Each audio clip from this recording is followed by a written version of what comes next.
आइए हम इस गीत के द्वारा अपनी आराधना का प्रारंभ करें। मेरी तुझसे है प्रभु जी, कि रहूं मैं तेरे घर सदा। मेरी तुझसे है प्रभु जी, कि रहूं मैं तेरे घर सदा।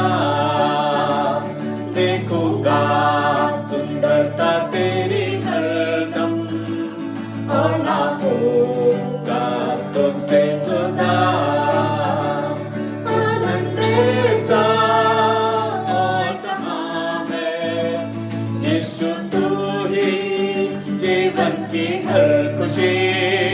प्यासा हूँ मैं तेरे लिए, कब मिलूंगा मैं तुझसे मसीह। आनंद ऐसा और कहाँ है, यीशु तू ही जीवन की हर खुशी। प्यासा हूँ मैं तेरे लिए, कब मिलूंगा मैं तुझसे मसीह। यीशु के चरणों में आराधना करें, यीशु के चरणों में आराधना करें। उठाकर हम हाथों को आराधना करें, यीशु के चरणों में आराधना करें। उठाकर हम हाथों को आराधना करें। आशीषों का तू है सोता, मेरे स्वामी मेरे दाता। आशीषों का तू है सोता, मेरे स्वामी मेरे दाता। महिमा का तू है राजा, करता तेरी आराधना। यीशु के चरणों में आराधना करें, यीशु के चरणों में आराधना करें। आइए हम अपने परमेश्वर की आराधना में एक और गीत को गाएंगे, यीशु मसीह भरोसा मेरा। यीशु मसीह भरोसा मेरा, तू ही सहारा है मेरा। मुश्किल समय में तू ही दिलासा, साथ रहेगा तू सदा। भलाई तेरी सदा रहेगी मुझ पर, तेरी विश्वासियों के तार देखूंगा मैं उम्र भर। मैं हाथ उठाकर गाऊंगा, यीशु तेरा नाम रहे ऊंचा। मैं हाथ उठाकर गाऊंगा, यीशु तेरा नाम रहे ऊंचा। मौत से है बचाया तूने, जीवन नया है दे दिया। नाम लेकर पुकारा मुझे, महिमा से मुझको भर दिया। मौत से है बचाया तूने, जीवन नया है दे दिया। नाम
आदर और महिमा हो तेरी,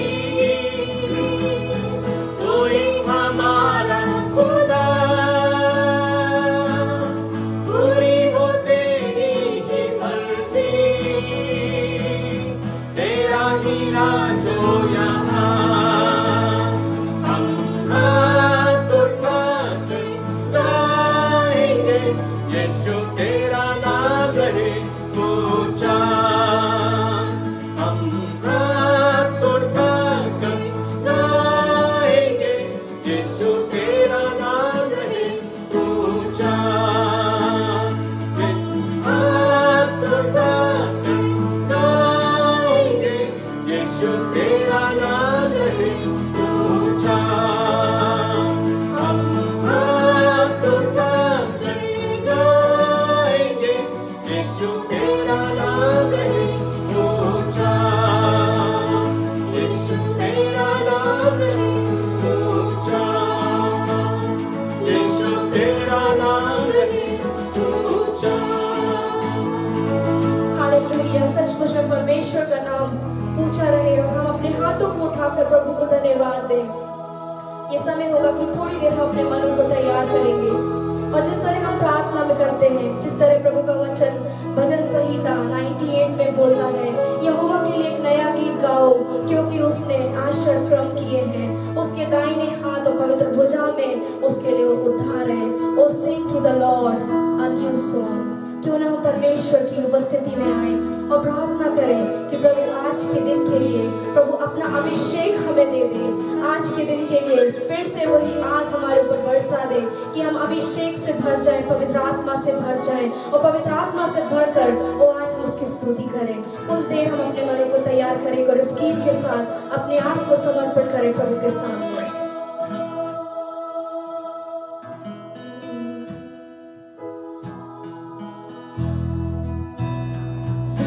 से वो आग बरसा दे, फिर से तूफान आने दे, तेरी महिमा से, तेरी सामर्थ से, फिर से तू अभिषेक कर दे। फिर से तू आग बरसा दे, फिर से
और हर एक दिल को प्रभु एक कर दे ताकि हम तेरा दर्शन पाए और तेरी प्रार्थना में लौलीन को भरे पाए।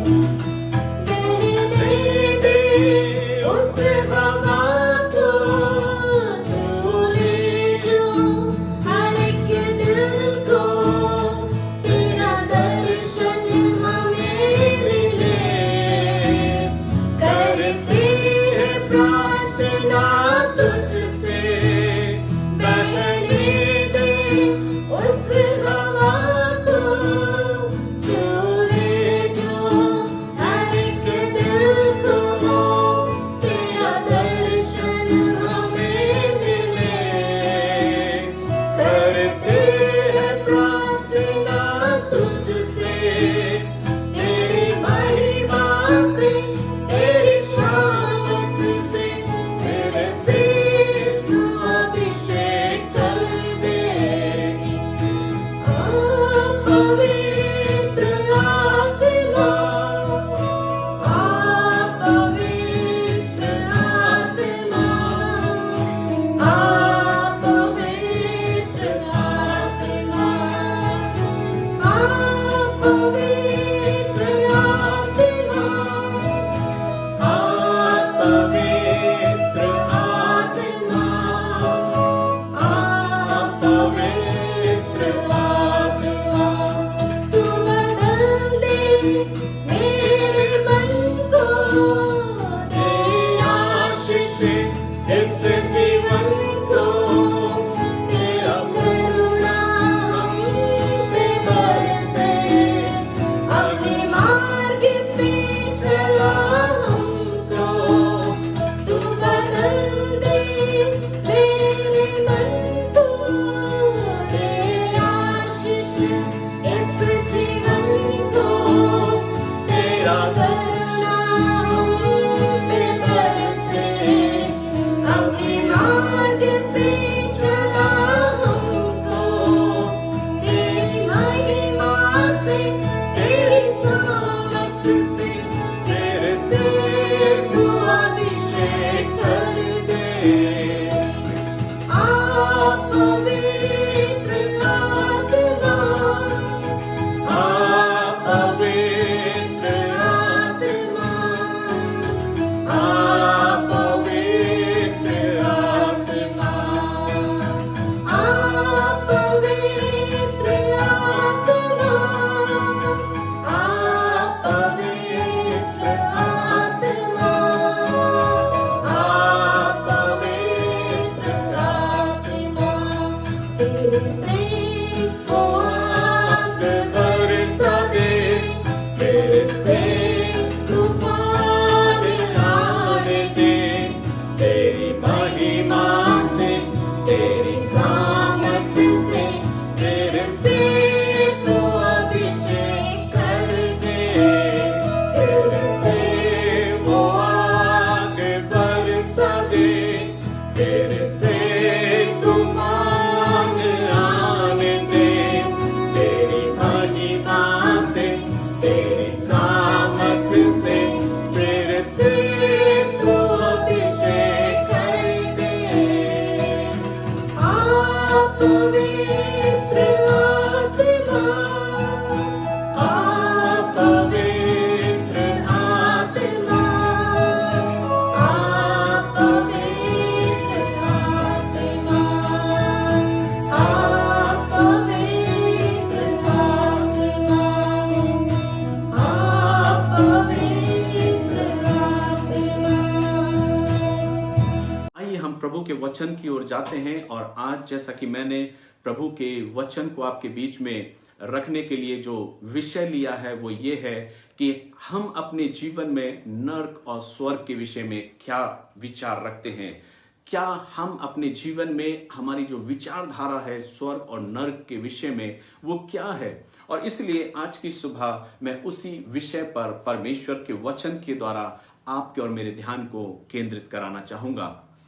मेरे प्रियो, जब हम बात करते हैं कि क्या स्वर्ग और नर्क वास्तविक हैं, क्या उनका अस्तित्व है या नहीं है, तो जब हम इस विषय में बात करते हैं तो बहुत से लोगों के विचार, भिन्न भिन्न विचार हमको देखने को मिलते हैं। कुछ लोग कहते हैं कि स्वर्ग और नर्क नहीं है, सब कुछ इस जमीन पर ही है, इस पृथ्वी पर ही है। अगर तुम अच्छे कार्य करोगे, यदि आप अपने जीवन को एक अच्छी रीति से जियोगे, तो आप इस संसार में अच्छे जीवन को व्यतीत करने पाओगे। और अगर आप अपने जीवन में अच्छे जीवन को नहीं जियोगे, एक सहज और सरल जीवन को आप नहीं जियोगे या अपने स्वार्थ में अपने जीवन को जियोगे, तो आपको इसी संसार में सब कुछ दुख भोगना पड़ेगा। ऐसे कई विचारधाराएं स्वर्ग और नर्क के विषय में हैं, जो ये विचार करते हैं, जिनकी ये धारणा है, जो ये विचार करते हैं, सोचते हैं कि स्वर्ग और नर्क इस पृथ्वी पर ही है। अगर एक व्यक्ति अपने जीवन में अच्छे कामों को कर रहा है तो वो अपने जीवन में उस स्वर्ग के आनंद को इस पृथ्वी पर ही भोग लेगा, और अगर वो अपने जीवन में अच्छे जीवन को नहीं जी रहा है तो वो इस नर्क के अनुभव को इस पृथ्वी पर ही ले लेगा। लेकिन ऐसा नहीं है मेरे प्रियो। परमेश्वर का वचन मुझको और आपको उस विषय में बहुत अच्छे से चेतावनी देता है। परमेश्वर का वचन को जब आप पढ़ोगे तो प्रभु का वचन हमें उस स्वर्ग और नर्क के विषय में सारी जानकारी देता है। परमेश्वर का वचन इस बात को दर्शाता है और इस बात को कहता है कि स्वर्ग का अस्तित्व भी है और नर्क का अस्तित्व भी है। और आज मैं इसी विषय पर आपके ध्यान को केंद्रित करना चाहता हूं। मैं प्रयास कर रहा हूं कि इन दिनों में हम बाइबल की बहुत सी गहरी बातों को समझने पाएं, जिससे इंसान बहुत दूर होता जा रहा है और आज अपने जीवन में सिर्फ आशीष की बात या आशीष की कामनाओं को वो प्रभु से चाहता है। मैं आपको कहना चाहता हूं कि आप आशीषित हैं जब आपने प्रभु को ग्रहण कर लिया, जब आपने प्रभु को स्वीकार कर लिया, तो वो सारी ब्लेसिंग्स प्रभु ने आपको यूं ही प्रदान कर दी है। आपको बार बार प्रभु से मांगने की जरूरत नहीं है, आपको बार बार प्रभु से कहने की जरूरत नहीं है, क्योंकि प्रभु इस बात को अपने वचन में स्पष्ट तरीके से लिखता है कि जब हम प्रभु को स्वीकार कर लेते हैं, जब हम मसीह को स्वीकार कर लेते हैं, तो हम मसीह में परमेश्वर पिता के पुत्र और पुत्रियां कहलाने लगते हैं। और सिर्फ पुत्र और पुत्रियां ही नहीं मेरे प्रियो, हम उसके राज्य के वारिस भी हैं। और इसलिए जो कुछ उस राज्य में है वो सब कुछ मेरा और आपके लिए भी है। इसलिए अपने जीवन में एवरी संडे इस ओर मत भागे मेरे प्रियो कि हम प्रभु से सिर्फ आशीषों की बात सुने, हम प्रभु से सिर्फ आशीषों की कामना करें, हम सिर्फ प्रभु से फाइनेंस की बात करें, हम सिर्फ प्रभु से हेल्प की बात करें, या हम सिर्फ प्रभु से हीलिंग की या प्रोफेसी की बात करें। मेरे प्रियो, वो सब प्रभु ने आपको यूं ही दे दिया जिस दिन आपने मसीह को स्वीकार कर लिया है, जिस दिन आपने परमेश्वर के पुत्र पर विश्वास कर लिया है। क्योंकि वचन इस बात को कहता है कि पहले तुम उसके राज्य और धन की खोज करो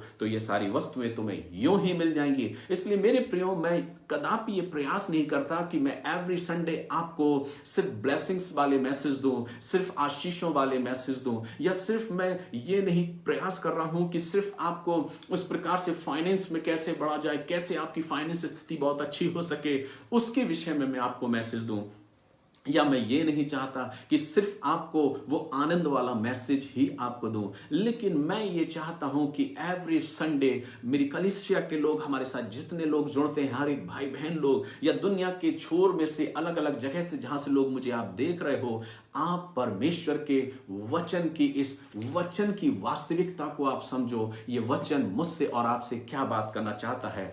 आज जो मसीहों की एक बड़ी भीड़ है वो सिर्फ इस वचन को छोड़कर प्रभु की उन आशीषों की, सिर्फ आशीषों की बात करना चाहता है, सिर्फ ब्लेसिंग्स की बात करना चाहता है, या उस ब्लेसिंग्स की ओर दौड़ रहा है, या सिर्फ हीलिंग की ओर दौड़ रहा है, या सिर्फ ये सुनना चाहता है उसके कान कि परमेश्वर किस प्रकार की प्रोफेसी उससे करना चाहता है, या परमेश्वर की बातें उसके जीवन के लिए क्या हैं। लेकिन मैं आपको थोड़ा सा भिन्न बताना चाहता हूं प्रभु के वचन से कि जब आप इस संसार में अपने जीवन को जी रहे हैं मेरे प्रियो, तो आप इस बात को जाने कि क्या आप अपने जीवन को परमेश्वर के स्वर्गिक राज्य के लिए तैयार कर रहे हैं या नहीं कर रहे। और इसलिए आज मेरा जो विषय है वो है, क्या स्वर्ग और नर्क वास्तविक है, क्या उनका अस्तित्व है। तो आप कहेंगे ये कौन सा विषय हुआ, ये तो हम सब जानते हैं कि स्वर्ग और नर्क हैं। अगर हम और आप स्वर्ग और नर्क के विषय में जानते हैं तो फिर मेरा और आपका जीवन वैसा क्यों नहीं होता, या हम वैसा क्यों नहीं बनना चाहते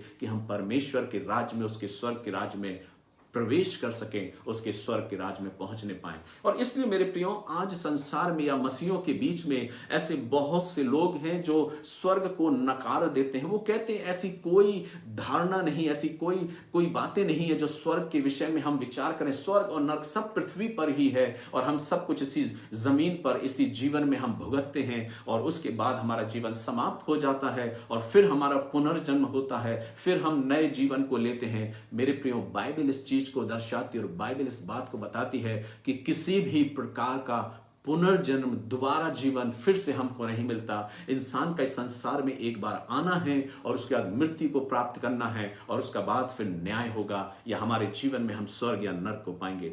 अब विषय ये उठता है कि जब हम स्वर्ग और नरक की बातें कर रहे हैं तो सबसे पहला जो पॉइंट हमारे जीवन में ये उठता है या प्रश्न उठता है, क्या मैं वास्तविक रीति से स्वर्ग का भागी हूंगा या नहीं। आज कितने ऐसे मसीही भाई बहन हैं या कितने ऐसे लोग हैं जो अपने जीवन में कंफ्यूजन लेके आगे बढ़ते हैं, जो ये कहते हैं कि ना जाने मुझे स्वर्ग मिलेगा या नहीं, और अगर मुझे स्वर्ग मिलेगा या नहीं मिलेगा तो मैं कैसे जानूं। तो आज मैं आपको प्रभु के वचन से इस बात को दर्शाना चाहता हूं कि जिस दिन आप और हम अपने जीवन में प्रभु यीशु मसीह को स्वीकार लेते हैं, जिस दिन हम अपने जीवन में प्रभु यीशु मसीह के बलिदान पर विश्वास कर लेते हैं, उसके मृत्यु पर, उसके पुनरुत्थान पर विश्वास कर लेते हैं, और हम इस बात को मान लेते हैं कि उद्धारकर्ता प्रभु यीशु मसीह के द्वारा ही हमको उद्धार मिलता है, उस दिन हम स्वर्ग के राज्य में प्रवेश कर जाते हैं। हमारा और आपका प्रवेश स्वर्ग के राज्य में हो जाता है मेरे प्रियो, और हमें कदापि इस बात को नहीं सोचना है कि हम स्वर्ग के राज्य में प्रवेश नहीं कर पाए हैं या हम स्वर्ग में नहीं पहुंच सकते। ना जाने आज कितने ऐसे विश्वासी भाई बहन हैं जो इस बात को बोलते हैं कि हमने तो ना जाने अपने जीवन में कितने ही गुनाहों को किया है, कितने ही अपराधों को किया है, क्योंकि बाइबल इस बात को बोलती है कि कोई धर्मी नहीं, एक भी धर्मी नहीं। लेकिन आज मैं प्रभु के वचन से आपको यह दर्शाना चाहता हूं कि जिस दिन आप मसीह यीशु को स्वीकार कर लेते हैं, उस दिन आप प्रभु के राज के भागी बन जाते हैं, प्रभु के राज में शामिल हो जाते हैं। लेकिन अब मैं कैसे अपने आप को उस राज के लिए निरंतर तैयार करता रहूं। बाइबल इस बात को कहती है कि मनुष्य का जो स्वभाव है वो आदम का स्वभाव उसके जीवन में है, और वो स्वभाव जो पाप का स्वभाव है वो उसके मृत्यु तक कदापि खत्म नहीं होता। तो फिर कैसे मैं निश्चिंत हूं कि मैं भी मरणोपरांत या मरने के बाद स्वर्ग में संभागी हो जाऊंगा या स्वर्ग में मैं प्रवेश कर जाऊंगा। और इसलिए परमेश्वर का वचन मुझे इस बात को सिखाता है कि हम और आप जितने भी गुनाह हमने इस जीवन में, क्योंकि हमारे अंदर वो आदम का स्वभाव है, वो पाप का स्वभाव हमारे अंदर है जो हमारे मृत्यु तक रहता है, लेकिन जब हम अपने जीवन में मसीह को स्वीकार कर लेते, जब हम विश्वास कर लेते मसीह यीशु पर, तो उसका बलिदान, उसका लहू हमें सारे पापों से निजात दे देता है, हमारे सारे गुनाहों और अपराधों को क्षमा करके अपना बेटा, अपना लेपालक पुत्र हमको बनाता है और अपने राज्य का संभागी करता है।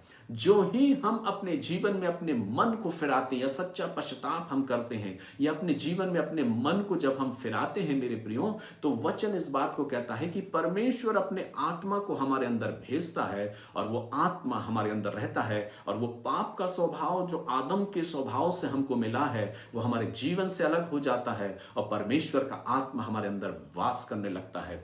इसलिए नए नियम में परमेश्वर का वचन कहता है, कुरिन्थ की किताब में, कुरिन्थियों की पत्री में वो कहता है कि तुम परमेश्वर का पवित्र मंदिर हो, परमेश्वर का आत्मा तुम में वास करता है। मेरे प्रियो, जिस दिन हम प्रभु को स्वीकार कर लेते हैं, जिस दिन हम प्रभु पर विश्वास कर लेते हैं, जिस दिन हम अपने जीवन के, अपने गुनाहों के, अपराधों के लिए क्षमा याचना मांग लेते हैं, या सच्चा पश्चाताप कर लेते हैं, या दूसरे शब्दों में कहें मन फिरा लेते हैं, तो परमेश्वर अपने उस आत्मा को, जो पवित्र आत्मा, वो हमारे अंदर भेजता है, और वो पवित्र आत्मा हमारे जीवन को परमेश्वर के स्वरूप के तरीके से बनाने में निर्माण करता है, या उसके समान जीवन जीने का निर्माण मेरा और आपका करता है।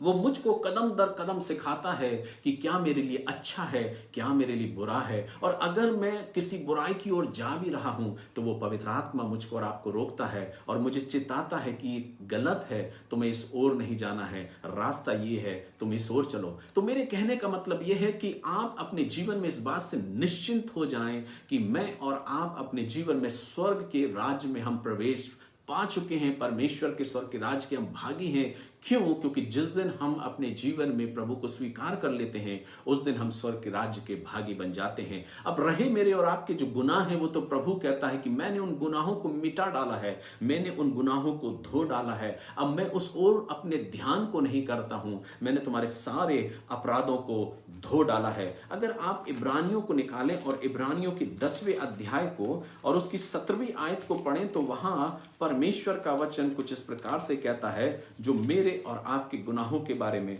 वर्णन करता कि मैं उनको स्मरण नहीं करता। इब्रानियों उसका 10वां अध्याय और उसकी 17वीं आयत को अगर पढ़ेंगे तो वहां लिखा है, फिर वह यह कहता है, मैं उनके पापों को और उनके अधर्म के कामों को फिर कभी स्मरण ना करूंगा, और जब इनकी क्षमा हो गई है तो फिर पाप का बलिदान नहीं रहा। वचन इस चीज को कहता है, मैं उनके पापों को और उनके अधर्म के कामों को फिर स्मरण ना करूंगा। तो मेरे प्रियो, मैं और आप इस बात से निश्चिंत हो जाएं कि जिस दिन हमने मसीह को स्वीकार कर लिया है, हमारा नाम जो है, हमारा प्रवेश जो है वो स्वर्ग के राज में है। लेकिन हमें अपने जीवन को ऐसा बना के चलना है कि जो आत्मा प्रभु ने मुझको और आपको दिया है, उस आत्मा के अकॉर्डिंग मुझे और आपको अपने जीवन में परमेश्वर की आत्मा में आगे चलना है और वो जीवन जीना है जो परमेश्वर का जीवन है, या परमेश्वर जिस जीवन के बारे में हमसे बात करता है। अगर आप ऐसा कहेंगे तो आप फिर दूसरा क्वेश्चन आपके मन में यह होगा, तो क्या जो भले काम जो करने वाले लोग हैं, जो अच्छे काम जो कर रहे हैं, क्या वो स्वर्ग के राज्य के भागी नहीं होंगे? मैं आपको स्पष्ट दर्शा दूं कि बाइबल उनके विषय में इस प्रकार से कहती है कि वे लोग जो ये सोचते हैं कि वे धर्म के काम कर रहे हैं, अच्छे काम कर रहे हैं, वे स्वर्ग के राज्य में प्रवेश कर गए हैं। नहीं मेरे प्रियो, वे ही लोग प्रवेश करेंगे जिन्होंने मसीह यीशु पर विश्वास किया है। The gospel of John chapter 3 versus 16, यूहन्ना उसका 3रा अध्याय और उसकी 16वीं आयत में लिखा है कि परमेश्वर ने जगत से ऐसा प्रेम किया कि उसने अपना इकलौता पुत्र दे दिया, ताकि जो कोई उस पर विश्वास करे वो नाश ना हो वरन अनंत जीवन पाए। अर्थात उस इटर्नल लाइफ को, उस अनंत जीवन को परमेश्वर आपको तब देता है जब आप और हम मसीह को स्वीकार कर लेते हैं, उसके बलिदान पर विश्वास कर लेते हैं, और वो मुझे अनंत जीवन देता है, यानी स्वर्गिक राज्य में मुझे प्रवेश कराता है। तो इसलिए हम उनके विषय में अनभिज्ञ ना रहें, या उनके विषय में हमारी धारणा ये ना रहे कि वे लोग जो अपने जीवन में धर्म के काम कर रहे हैं, जो बहुत अच्छे अच्छे काम कर रहे हैं, जो बहुत बेहतरीन तरीके से अपने जीवन को लोगों के लिए समर्पित करके सिर्फ कर्म कांडों में फंसे हुए हैं या धर्म के कार्य करने का प्रयास कर रहे हैं, वे भी स्वर्ग के राज्य में प्रवेश करेंगे। नहीं मेरे प्रियो, बाइबल उनके विषय में कहती है, या बाइबल उनके विषय में बताती है, मेरी विचारधारा नहीं पर परमेश्वर का वचन कहता, वे लोग जो ये सोचते हैं कि वे धर्म के कार्य करके परमेश्वर के राज्य के भागी हो जाएंगे, तो परमेश्वर का वचन उनके लिए कहता है वे लोग कदापि परमेश्वर के राज्य में नहीं पहुंचेंगे, क्योंकि बाइबल उनके विषय में कहती है कि हमारे धर्म के कार्य परमेश्वर के सामने मैले चिथड़ों के समान है।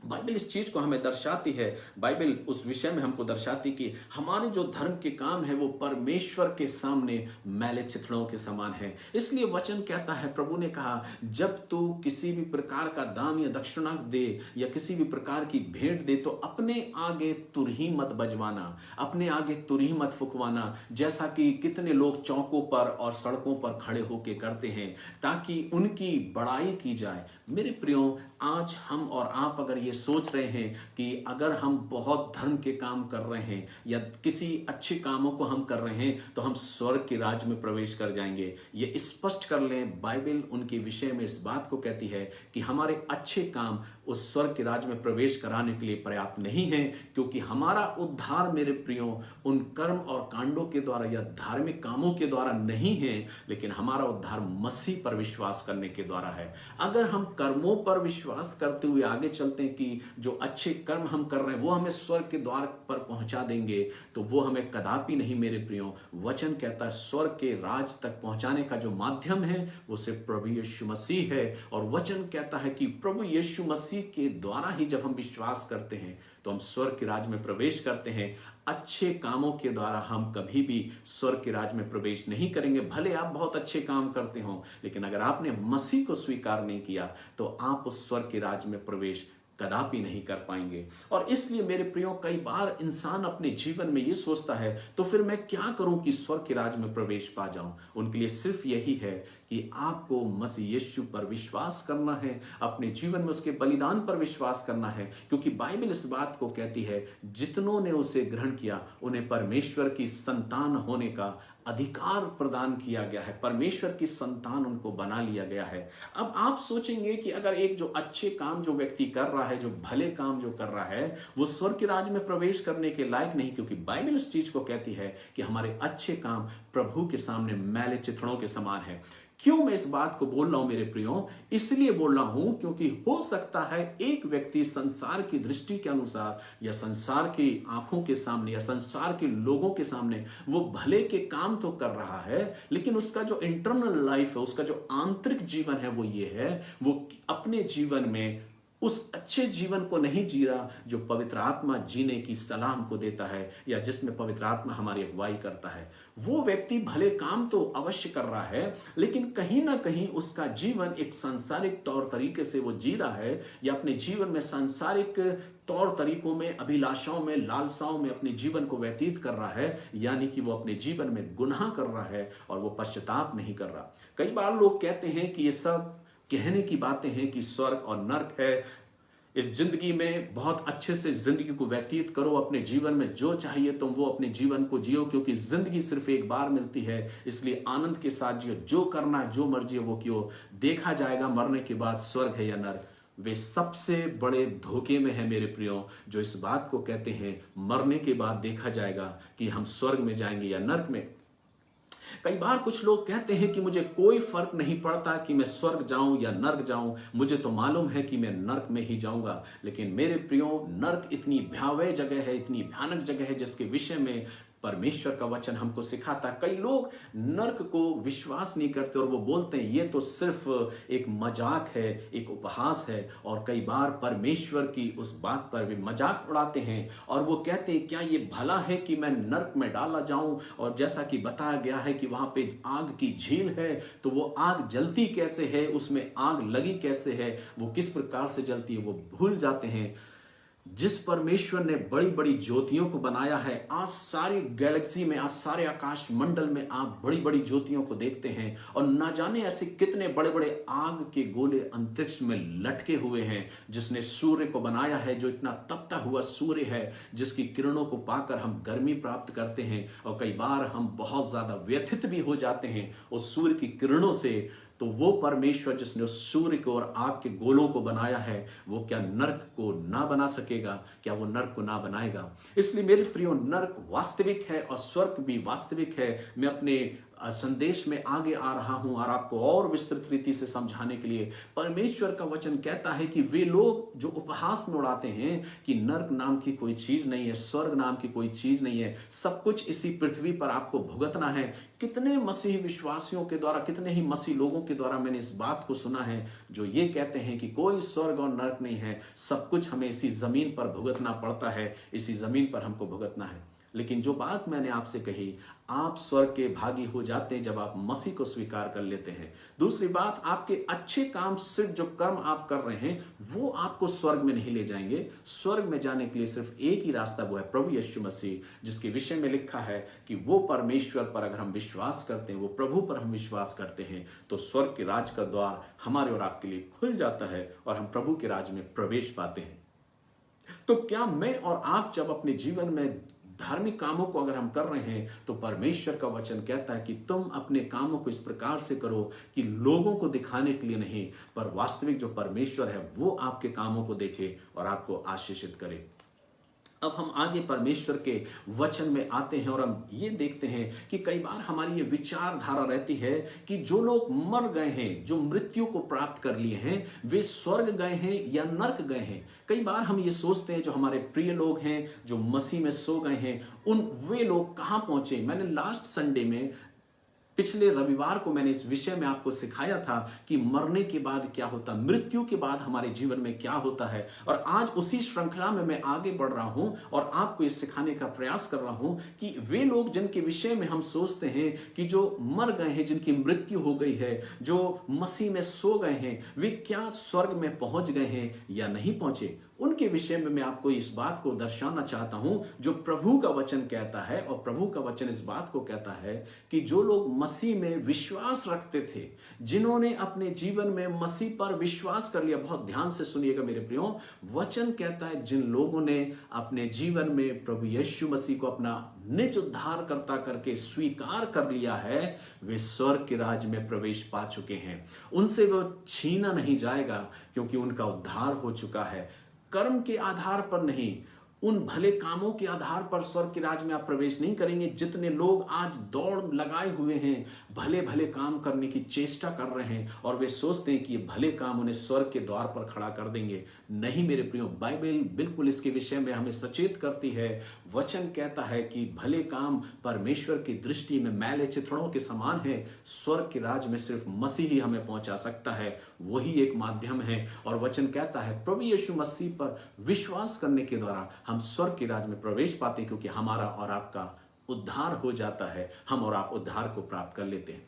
और जब हम उद्धार को प्राप्त कर लेते हैं, और जैसा मैंने कहा, जो पवित्र आत्मा परमेश्वर हमको देता है, वो पवित्र आत्मा प्रतिदिन हमको परमेश्वर के आत्मा के अकॉर्डिंग जीने का लालसा हमारे जीवन में पैदा करता है, जीने की उमंग हमारे अंदर देता है कि हम परमेश्वर के वचन के अनुसार अपने जीवन को आगे जिएं, और फिर हम अपने जीवन को, उस आशीष को हम पाते हैं। अब हम सोचते हैं कि जो लोग मर गए हैं वो कहां पहुंचते हैं। जैसा कि मैंने बीते रविवार को बताया था कि हमारी आंखें संसार में बंद होती हैं और हमारी निगाहें स्वर्ग में परमेश्वर के सम्मुख खुलती हैं, और हम प्रभु के सम्मुख अपनी निगाहों को खोलते हैं और हम प्रभु के सम्मुख खड़े हुए पाते हैं। इसलिए वे लोग, जितने लोग मसीह पर विश्वास किए मेरे प्रियो, जितने लोगों ने अपने जीवन में यीशु मसीह को अपना उद्धारकर्ता करके स्वीकार कर लिया है, जितने लोगों ने अपने जीवन में प्रभु यीशु मसीह पर विश्वास कर लिया है और वो ये कहते हैं कि मसीह यीशु मेरा उद्धारकर्ता है, मेरे पापों के लिए वो मारा गया, मेरे पापों के लिए वो गाड़ा गया, क्रूस पर चला गया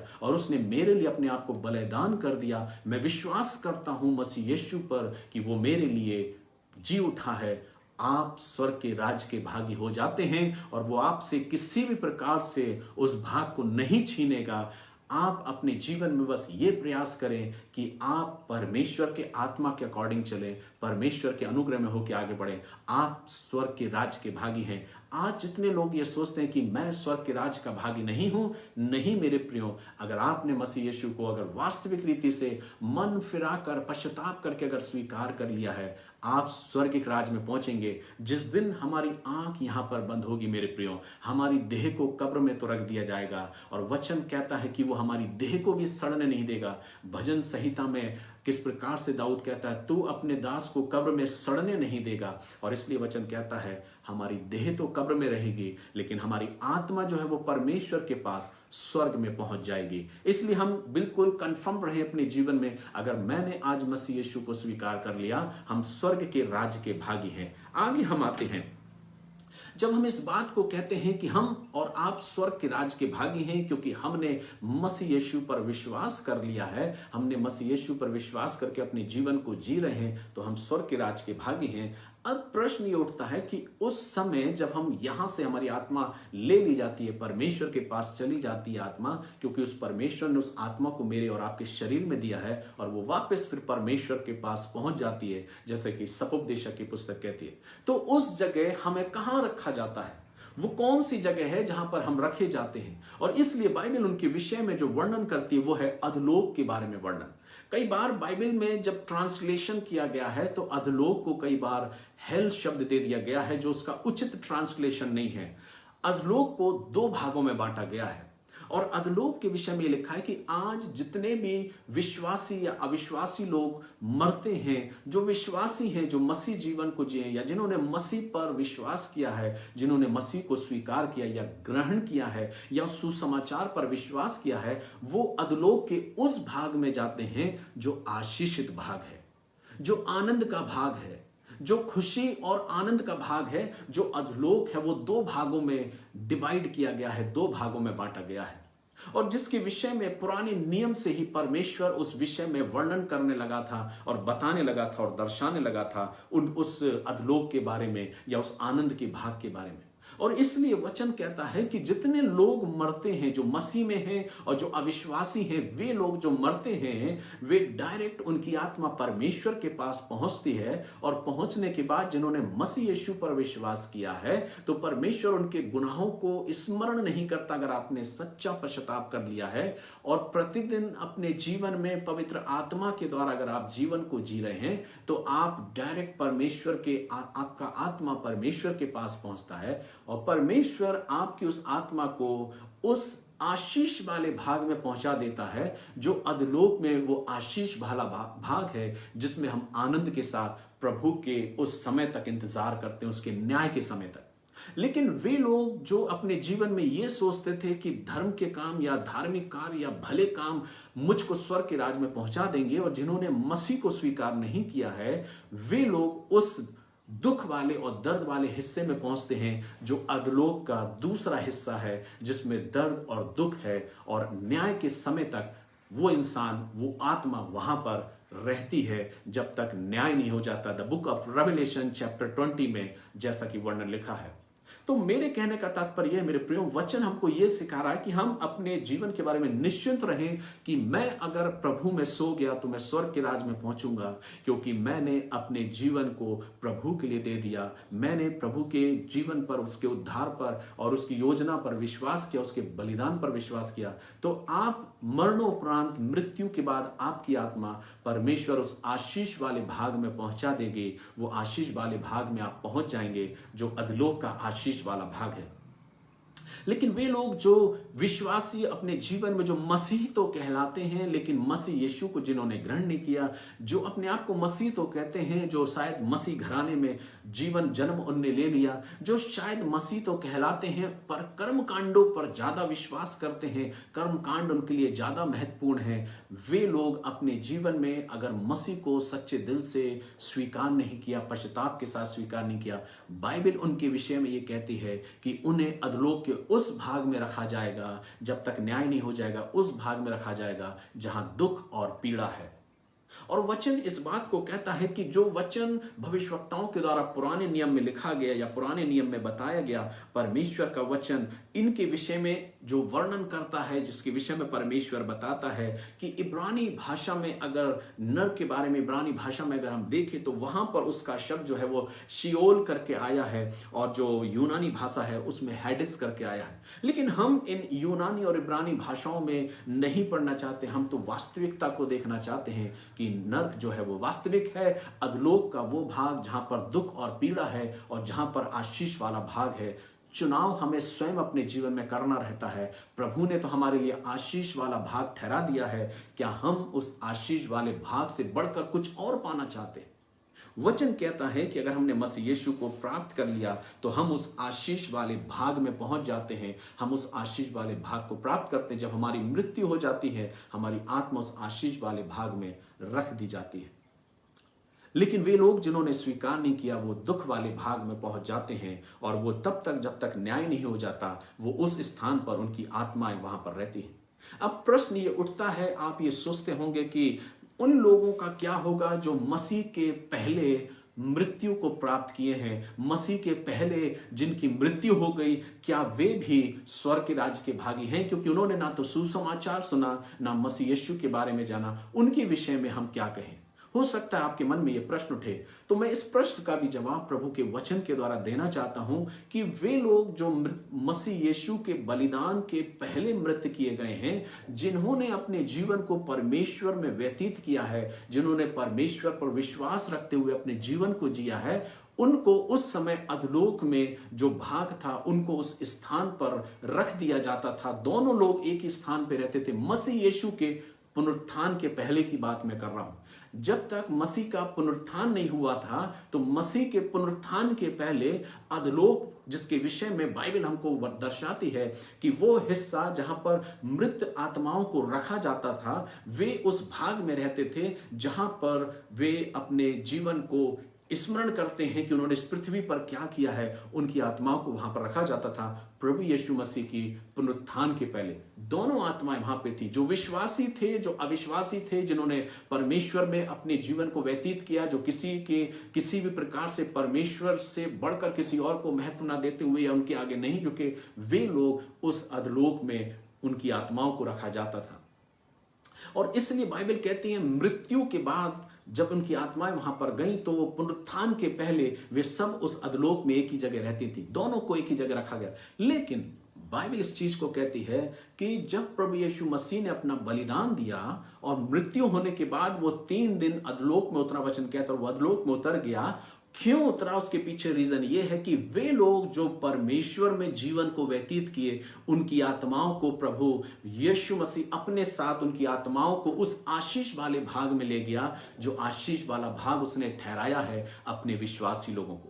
मसीह के पहले सब लोग एक ही जगह रहते थे, एक ही अधलोक में, एक ही स्थान में रहते थे जहां पर उनकी आत्माएं रखी गई थी। वे आशीष वाला भाग या दुख वाला भाग एक ही जगह उधर पे थे। लेकिन मसीह यीशु के पुनरुत्थान के बाद वचन कहता है, जब मसीह का पुनरुत्थान हुआ उसके पहले वचन कहता है वो अधलोक में उतर गया। क्यों उतरा?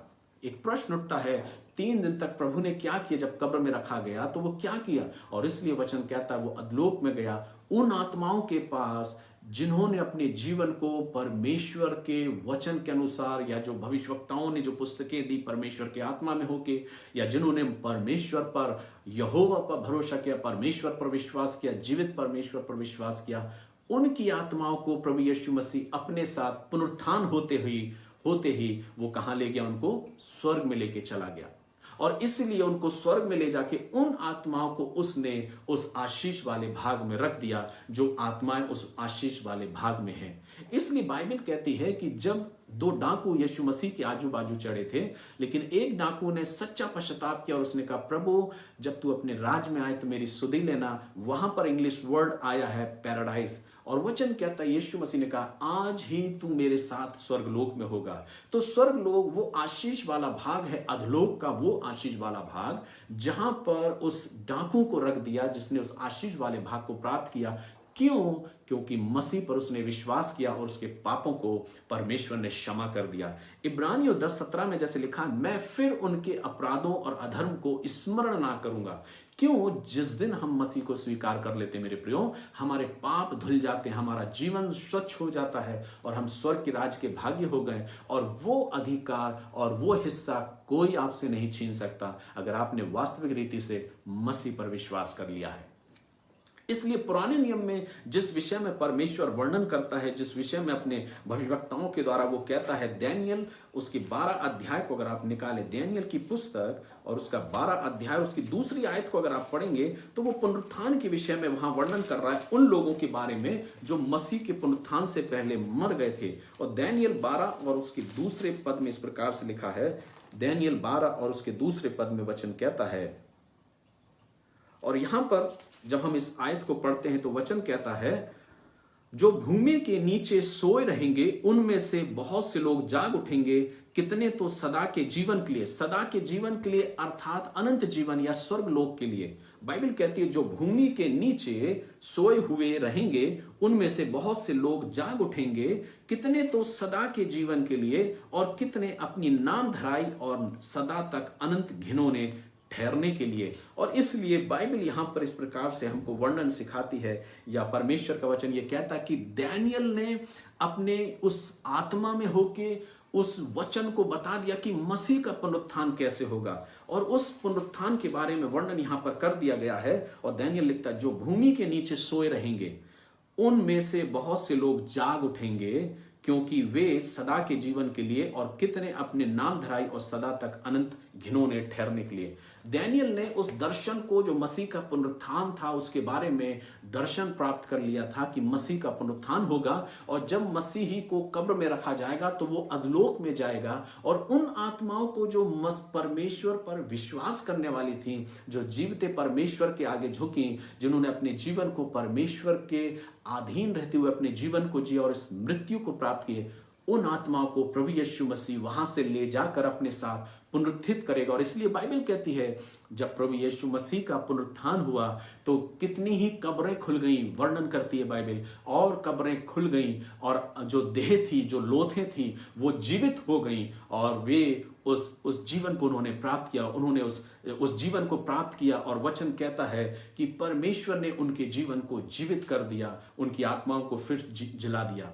इसलिए बाइबल इस चीज को कहती है जो पुराने नियम के जो मृत लोग हैं, जो विश्वासी लोग थे, उनकी आत्मा को प्रभु यीशु मसीह अपने पुनरुत्थान के साथ जीवित करके उस स्थान पर रख दिया जो आशीष वाला भाग है।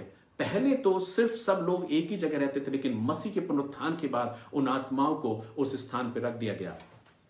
अब आप ये प्रश्न करेंगे कि जो लोग मसीह के बलिदान के पहले मृत हो गए, जिन्होंने मसीह को नहीं पहचाना या मसीह को नहीं जाना या जिन्होंने मसीह के सुसमाचार को नहीं सुना, तो उन्हें तो मौका नहीं मिला, तो उनको नरक में क्यों रखा गया? मेरे प्रियो, बाइबल इस बात को कहती है उनके पास मौका था। परमेश्वर की भविष्यवाणी की पुस्तकें, परमेश्वर के दासों के द्वारा, भविष्यवक्ताओं के द्वारा, पुस्तकों के द्वारा परमेश्वर ने उनको चिताया। कई बार परमेश्वर ने उनको चिताया कि वे एक सच्चे और जीवते परमेश्वर की आराधना करें, लेकिन उन्होंने अपने हठीले मन के कारण परमेश्वर की बातों को ठुकरा दिया, इसलिए उनको उस आशीष वाले भाग में नहीं पहुंचाया गया। इसलिए जो दूसरा पॉइंट उठता है वो ये है कि कई बार हम मृत्यु के बाद, इंसान जब मृत्यु को प्राप्त कर लेता है, उसके बाद हम कई सारे कर्मकांडों को करते हैं कि उसकी आत्मा को शांति मिल जाए। मेरे प्रियो, मृत्यु के बाद कोई भी उद्धार की योजना नहीं है। चाहे आप कितने भी कर्मकांड क्यों ना कर लें, कितनी ही प्रार्थनाएं मृतकों के लिए क्यों ना कर लें, उनके लिए कोई योजना नहीं है। मृत्यु के बाद कोई अवसर नहीं है।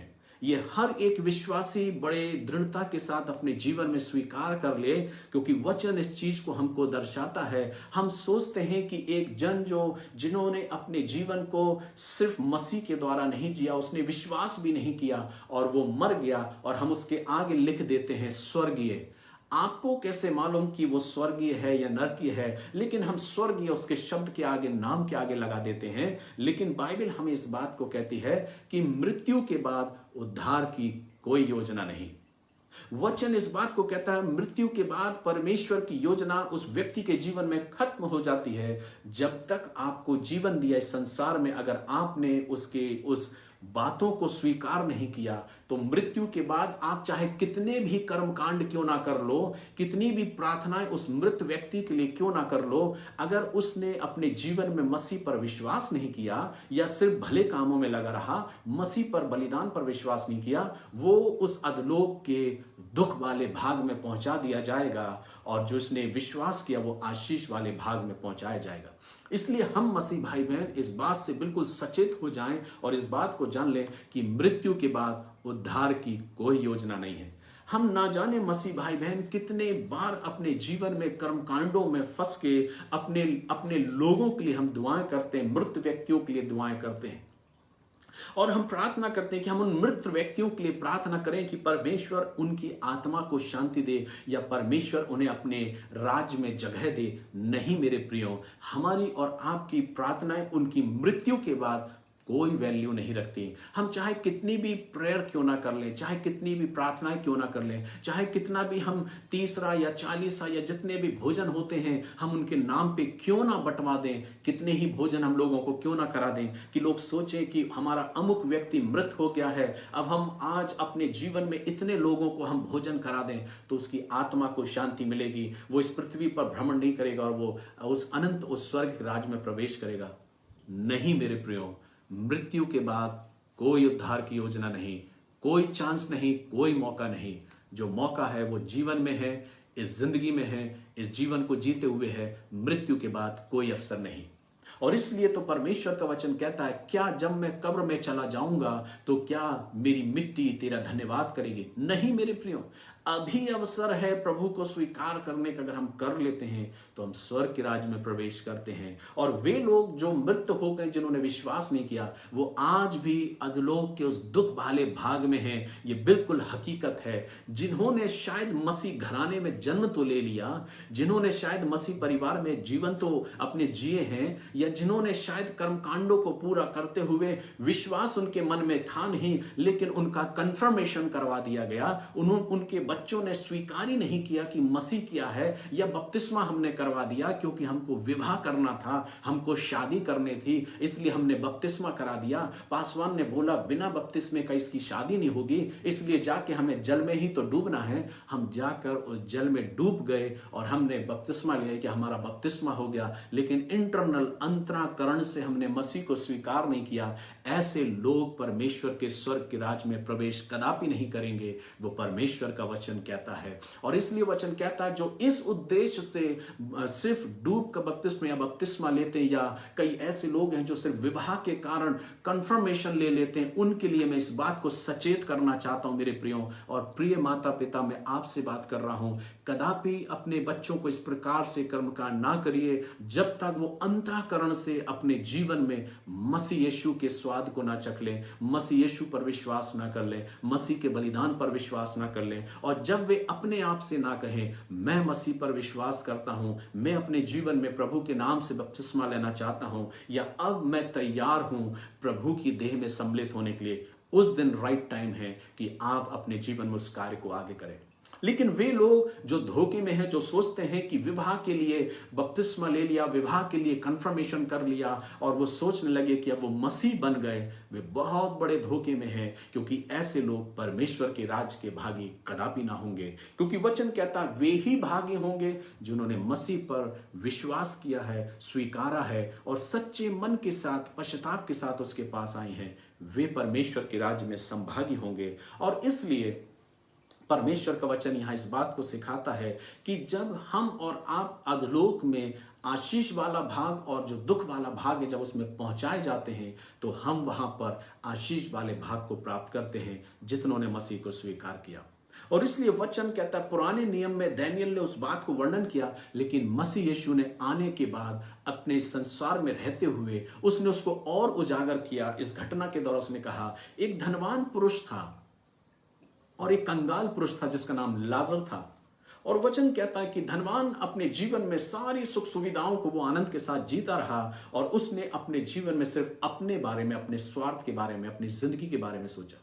लेकिन उसकी ड्योढ़ी पर एक कंगाल पड़ा रहता था और वचन कहता है उसके घावों को कुत्ते चाटते थे, जिसका नाम लाजर था। और वचन कहता है कि उस बात को लेके जो दानियेल ने दर्शाया, उसको और विस्तृत रीति से अधोलोक के बारे में प्रभु वर्णन करता है और पूरी तस्वीर वो खींचता है। वहां पर वचन कहता है कि जब लाजर मर गया तो लाजर अपने आप को अब्राहम की गोद में देखता है। अधोलोक का वो आशीष वाला भाग जो प्रभु ने अपने विश्वासी लोगों के लिए तैयार किया। लेकिन उसके बाद कुछ समय बाद वो धनवान भी मरता है और धनवान अपने आप को कहां देखता है, उस अधोलोक के उस दुख वाले भाग में जहां पे पीड़ा और दर्द थी। और उस तस्वीर में प्रभु बताता है कि वो व्यक्ति जो धनवान था वो अधोलोक में पड़ा होकर अपने प्रभु से कहता है, अब्राहम से कहता है कि प्रभु हो सके तो लाजर को भेज दे कि अपनी उंगली को पानी के सेवे में भिगोकर मेरी जीभ को ठंडा करे। लेकिन वहां पर प्रभु का दास कहता है, हे मेरे पुत्र, मेरे और तेरे बीच में एक बड़ा गड्ढा ठहराया गया है, एक बड़ा गड्ढा है जिसके बीच को कोई पार नहीं कर सकता। अर्थात अधोलोक वो भाग है जिसके दो भाग हैं, एक आशीष वाला भाग है और एक दुख वाला भाग है।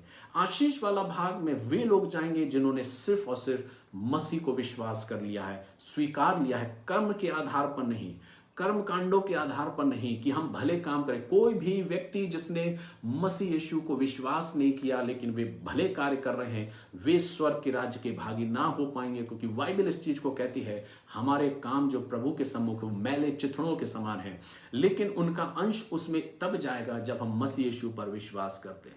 वचन कहता है, जितनों ने उसे ग्रहण किया उन्हें परमेश्वर की संतान होने का अधिकार प्राप्त किया गया है। और संतान होने का नहीं बल्कि उन्हें वारिस भी बनाया गया है। तो परमेश्वर, जहां परमेश्वर रहता है, जो स्वर्ग के स्थान है, उस स्थान में वो अपने लोगों को भी रखता है। इसलिए तो मसीह यीशु ने कहा है कि मैं जाता हूं और तुम्हारे लिए जगह तैयार करता हूं, क्योंकि मेरे पिता के पास रहने के बहुत से स्थान हैं, ताकि जहां मैं रहूं वहां तुम भी रहो। हम कब मसीह के साथ रहेंगे मेरे प्रियो? जब हम मसीह पर विश्वास करेंगे। अगर कोई इस बात को सोचता है कि मैं बहुत सारे धर्म के काम कर रहा हूं, बहुत भले कामों को कर रहा हूं, लेकिन मसीह पर विश्वास नहीं कर रहा हूं, तो मैं स्वर्ग के राज्य में प्रवेश कर जाऊंगा, कदापि नहीं मेरे प्रियो। स्वर्ग का द्वार मसीह यीशु पर विश्वास करने के द्वारा ही खुलता है और हम वहां पर मसीह के द्वारा ही पहुंचते हैं। और इसलिए बाइबल इस चीज को हमें दर्शाना चाहती है मेरे प्रियो कि हम और आप अपने जीवन में अधलोक के उस हिस्से को, जो स्वर्ग और नरक है, उस हिस्से को हम पहचाने, हम जाने कि हम कैसे अपने जीवन को जी रहे हैं। इसलिए कर्मकांडों से उबर कर अपने जीवन को उस पवित्र आत्मा के द्वारा, जो प्रभु ने हमको विश्वास करने के द्वारा दिया है, पश्चाताप करने के द्वारा दिया है, उसके अकॉर्डिंग हम अपने जीवन को जिए। क्योंकि आज मैंने सारी बातों को आपको दर्शा दिया है। वचन कहता है कि परमेश्वर ने हमारे लिए तब तक जब तक न्याय नहीं हो जाता, हमें उस अधलोक के उस आशीष वाले भाग में, जो विश्वासी हैं, जो मसीह हैं, जिन्होंने अपने जीवन में प्रभु यीशु मसीह को विश्वास के साथ ग्रहण किया है, जो कर्मकांडों में नहीं फंसे, वे लोग उस आशीष के भाग को पाएंगे। और वे लोग जिन्होंने विश्वास नहीं किया, वे उस अनंत के उस भाग को, उस दुख के भाग को चुनेंगे जिन्होंने अपने स्वयं के जीवन के द्वारा चुना है।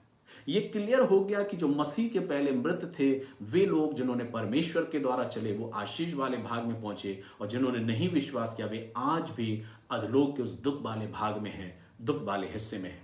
तो नरक और स्वर्ग है। अब हम आगे वृत्तांत आगे करते मेरे प्रियो कि ये तो बात यहाँ खत्म हो जाती कि हमने मसीह को पा लिया, विश्वास कर लिया, और हम स्वर्ग के उस अधलोक के उस आशीष वाले भाग में हैं, जहां पर लाजर था और वो आनंद को उठा रहा था। प्रभु कहता है कि इसने दुख उठाए लेकिन अब आनंद को ले रहा है। तूने आनंद कर लिया और अब तू दुख भोग रहा है। यानी कि हमारे सामने प्रभु ने एक सजीव तस्वीर को हमारे सामने खींच दिया। अब प्रश्न ये उठता है मेरे प्रियो, मेरे और आपके जीवन में, कि हमें कब तक वहां पर रहना है। वचन कहता है हमें तब तक वहां रहना जब तक न्याय नहीं हो जाता। अब अगला जो मेरा टॉपिक रहेगा, जिस पर मैं नेक्स्ट संडे प्रभु के आत्मा में होके मैं प्रभु के वचन को रखूंगा, कि आज कितने ही मसीही लोग हैं जो इस बात से कंफ्यूजन में हैं, जिनको अभी भी कंफर्म नहीं है कि वे उस स्वर्ग के राज में पहुंच गए हैं, या जिनको आज ये कंफर्म नहीं है कि प्रकाशित वाक्य में जो 20वें अध्याय में जो वर्णन लिखा हुआ है, द बुक ऑफ रेवलेशन में 20वें अध्याय में, कि न्याय सिंहासन के सामने कौन लोग खड़े होंगे। और हम सोचते हैं कि हम खड़े होंगे या नहीं होंगे, न्याय सिंहासन के सामने कौन खड़ा होगा। तो आप मेरा नेक्स्ट मैसेज जरूर सुनिए, जब अगले रविवार को मैं इस विषय पर चर्चा करूंगा। इस विषय पर मैं प्रभु की आत्मा से होकर आपसे बातचीत करूंगा कि न्याय सिंहासन के सम्मुख कौन खड़ा होगा। लेकिन आज का जो मेरा टॉपिक था प्रभु के वचन में, जैसा कि वचन कहता है कि हम और आप अपने जीवन को ऐसे जिएं कि हम स्वर्ग में उस अधलोक के उस आशीष वाले भाग को चुन लें। इसलिए आज आपको ये क्लियर हो गया होगा कि हमारे भले काम हमें स्वर्ग के राज में नहीं पहुंचाएंगे, लेकिन हमारा विश्वास जो मसीह यीशु में है वो हमें स्वर्ग के राज में पहुंचाएगा। और इसलिए परमेश्वर का वचन इस बात को मुझे और आपको सिखाता है, मुझे और आपको इस बात को बताता है कि मैं और आप अपने जीवन में प्रभु के वचन पर पूर्णता विश्वास करते हुए आगे बढ़ें। इब्रानियों की पुस्तक में एक वर्णन बहुत सुंदर लिखा है, और वहां पर अगर हम पढ़ते हैं तो बहुत सुंदर वृत्तांत हमको देखने को मिलता है। इब्रानियों उसका 4वां अध्याय और उसकी 7वीं आयत। वे लोग जो कहते हैं कि स्वर्ग और नरक कुछ नहीं होता है, सब इसी जमीन पर है, हमें यही दुख भोगना है, यही आनंद उठाना है और फिर हम मृत हो जाएंगे, तो मेरे प्रियो वे लोग सबसे बड़े धोखे में हैं। क्योंकि परमेश्वर उन्हें बार बार इस बारे में चिताता है कि वो अपने जीवन को सही से जिएं। और 7वीं आयत में इस प्रकार से लिखा है, इब्रानियों 4 और उसकी 7वीं आयत में प्रभु का वचन इस प्रकार से कहता है, यदि आज तुम उसका शब्द सुनो तो अपने मनों को कठोर ना करो। यदि आज तुम उसका शब्द सुनो तो अपने मनों को कठोर मत करो। प्रभु एवरीडे हमको अपने वचन के द्वारा, अपने भक्तों के द्वारा, अपने दासों के द्वारा, सेवकों के द्वारा, विश्वासियों के द्वारा मुझको और आपको चेतावनी देता है। और इसका वचन यहां पर इस प्रकार से कहता है इब्रानियों में कि यदि आज तुम उसकी आवाज को सुनो तो अपने मनों को कठोर मत करो। जो लोग ये कहते हैं कि हमें मसीह पर विश्वास रखने की कोई जरूरत नहीं मेरे प्रियो, तो हम इस बात को स्मरण रखें कि संसार में हमारा जीवन सिर्फ और सिर्फ क्षणभंगुर है। इस संसार में हमारा जीवन सिर्फ और सिर्फ क्षण मात्र है। इस संसार में हमारा जीवन सिर्फ घास के समान है, जो सुबह उठती है और फिर मुरझा जाती है। इसलिए सचेत हो जाएं, अपने जीवन में केयरफुल हो जाएं कि इस जीवन की चिंता ना करते हुए उस जिंदगी की चिंता करें जो अनंत काल का जीवन है। लोग सोचते हैं कि हमारे भले काम हमें स्वर्ग में पहुंचा देंगे। नहीं मेरे प्रियो, मृत्यु के बाद हमारी आंखें यहाँ बंद होती हैं और हम प्रभु के राज में, प्रभु के सामने हम पहुंचते हैं। और इसलिए वचन कहता है हम उस आशीष वाले भाग में पहुंच जाते हैं जो भाग हमने अपने जीवन में स्वीकार किया मसीह यीशु के द्वारा। इसलिए हम हर एक वो जन जो मसीह पर विश्वास करने वाला है वो मरणोपरांत परमेश्वर के राज में पहुंचेगा। और अगर वो कभी गुनाह करता भी है इस संसार में रहते हुए, अगर उसने अपने जीवन में आदम के स्वभाव में हम मृत्यु तक अपने वैसे ही जिएंगे, हमारे अंदर वो गुनाह और पाप कई बार आता है, लेकिन वो पश्चाताप अगर करता है और वो आत्मा के अकॉर्डिंग चलता है, हम उस भाग में जाएंगे और परमेश्वर की आशीष को पाएंगे।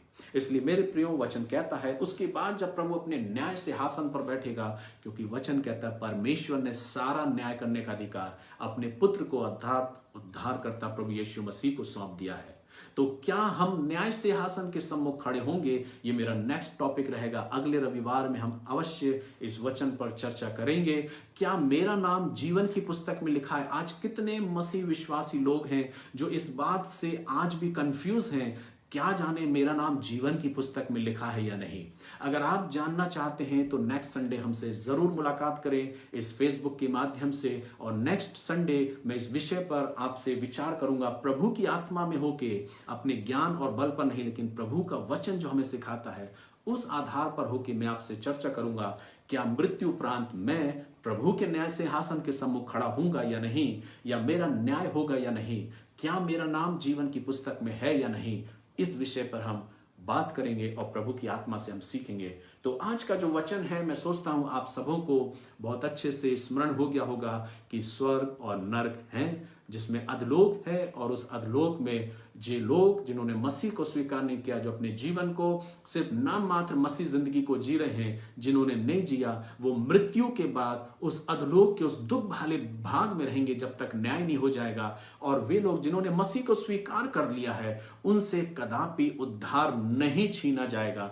कर्म के आधार पर उद्धार नहीं है। अगर आप सोचते हैं कि अच्छे कर्म करने के द्वारा आप उद्धार को पालेंगे, तो यह गलत टीचिंग है। कर्म के आधार पर आप उद्धार नहीं पा सकते। उद्धार सिर्फ मसीह यीशु पर विश्वास करने के द्वारा ही मिलता है। जिस दिन आप मसीह यीशु पर विश्वास कर लेते हो, स्वर्ग के द्वार का जो पासवर्ड है वो मसीह यीशु है, उस पर विश्वास करना। और जो ही आप इस पृथ्वी पर विश्वास करते हो कि मैं आज मसीह यीशु पर विश्वास करता हूं, मृत्यु के उपरांत आप स्वर्ग के राज में अपने आप को खड़ा पाएंगे और अधलोक के उस आशीष वाले भाग में अपने आप को खड़ा पाएंगे। वे लोग जो मसीह से पहले मर चुके, जिन्होंने सुसमाचार को नहीं सुना, उनके विषय में हमारी क्या राय है? तो वो ये है, वचन कहता है वे लोग जो मसीह के पहले मर चुके हैं, जिन्होंने विश्वास नहीं किया, जिन्होंने सुसमाचार को नहीं सुना, तो उनको भी अवसर था। प्रभु ने अपने दासों के द्वारा, अपने भविष्यवक्ताओं के द्वारा, अपने सेवकों के द्वारा उनको चेतावनी दी, उनको चिताया, लेकिन उन्होंने उनकी नहीं मानी और वे मृत हो गए। आज वे लोग आज भी उस अधलोक के उस दुख भाले भाग में हैं। लेकिन जब मसीह यीशु ने अपने जीवन को इस पृथ्वी पर दिया और जब वो अपने मृत अवस्था में जब कब्र में रखा गया, वचन कहता है वो अधलोक में गया उन लोगों के पास जिन्होंने भविष्यवक्ताओं की सुनी, जिन्होंने विश्वास किया वचन पर, जिन्होंने सेवकों पर विश्वास किया, जिन्होंने प्रभु के दासों पर विश्वास किया और जिन्होंने अपने जीवन को परमेश्वर के द्वारा जिया है। प्रभु यीशु मसीह उन लोगों की आत्माओं को लेने के लिए उस अधलोक में गया और उन आत्माओं को लेकर अपने साथ पुनरुत्थान के साथ अधलोक के उस आशीष वाले भाग में उसने रख दिया, जहां पर लाजर है, जहां पर एलिया है, जहां पर अब्राहम है, जहां पर एलिशा है। उस हिस्से में उसने उन लोगों को जो मसीह से पहले मर गए थे, उन लोगों को यहां पे लाके रख दिया। लेकिन उनको इसलिए छोड़ दिया, उन लोगों को, क्योंकि उन्होंने उन बातों पर विश्वास नहीं किया, उन बातों पर उन्होंने भरोसा नहीं किया।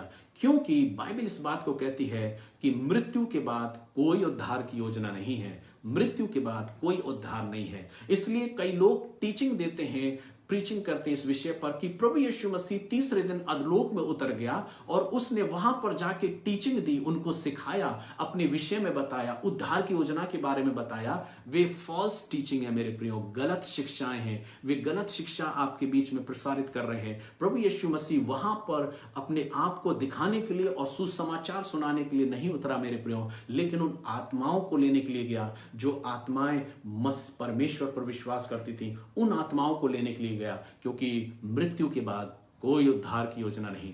आज हमारा प्रिय अगर मृत हो गया और चला गया, और अगर हम चाहे कितनी भी प्रेयर कर लें, चाहे हमारी तीसरे की प्रेयर हो जाए, चाहे 40 की प्रेयर हमारी हो जाए, या भिन्न कितनी भी हम प्रार्थनाएं कर लें, अगर उस शख्स ने मसीह पर विश्वास नहीं किया तो वो अधलोक के उस दुख वाले भाग में जाएगा। अगर उसने विश्वास किया है तो वो सुख वाले, आनंद वाले भाग में जाएगा, और हम अपने आप को उस आनंद वाले भाग में देखेंगे। इसलिए आज स्वर्ग और नरक के विषय में विस्तृत वर्णन हमने और आपने प्रभु की आत्मा में इस वचन के द्वारा सीखा है।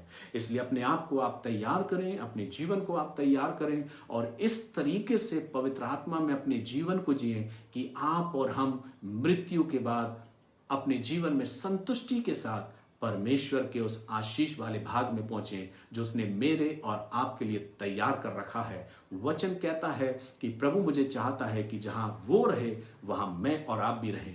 आज न जाने कितने लोग हैं जो इस रविवार की आराधना में सिर्फ और सिर्फ अपने जीवन में आशीष की बातों को पाना चाहते हैं, लेकिन प्रभु ने तो उन आशीषों से बढ़ के, जो संसार की आशीष, उनसे कहीं ज्यादा बढ़कर प्रभु ने आपके लिए वो आशीष ठहरा रखी है, जो आशीष का वो भाग है जहां पर आपके प्रिय लोग हैं, आपके जन हैं। लास्ट संडे मैंने इस बात को दर्शाया था, मैंने इस बात को बताया था, जितने मेरे साथ जुड़े थे।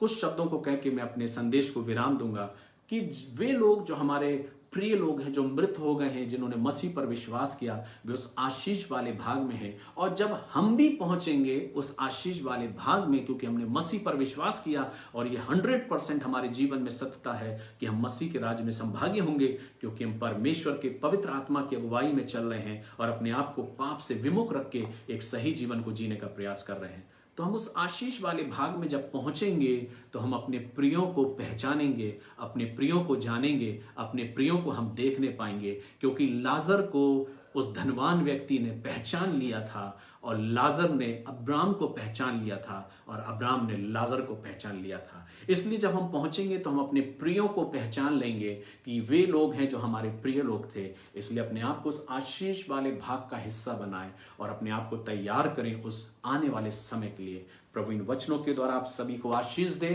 क्योंकि स्वर्ग और नर्क वास्तविक है। स्वर्ग और नर्क के विषय में पूर्णतः सत्यता है, जो परमेश्वर आग के बड़े बड़े गोले बना सकता है, जिसकी तपन से हम और आप कई बार व्यथित हो जाते हैं, वो परमेश्वर नर्क उस आग की झील को क्यों ना बना पाएगा।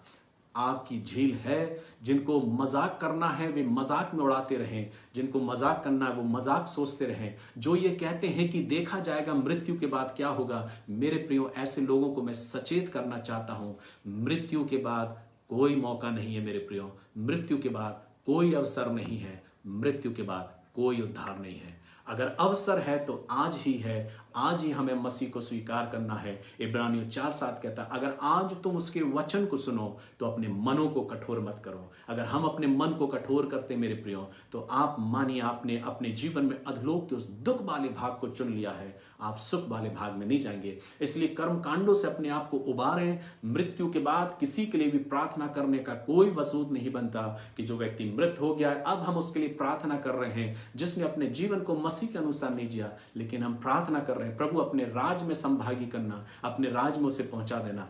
नहीं मेरे प्रियो, हमारी प्रार्थनाओं का कोई अर्थ नहीं रखता, क्योंकि वो व्यक्ति अब मर के चला गया, उसके लिए कोई अवसर नहीं है, अब वो उस स्थान को प्राप्त नहीं करेगा। इसलिए इस जीवन में रहते हुए ही हमें अपने जीवन में स्वीकारना है कि हम उस स्वर्गिक स्थान को हम पाने पाए।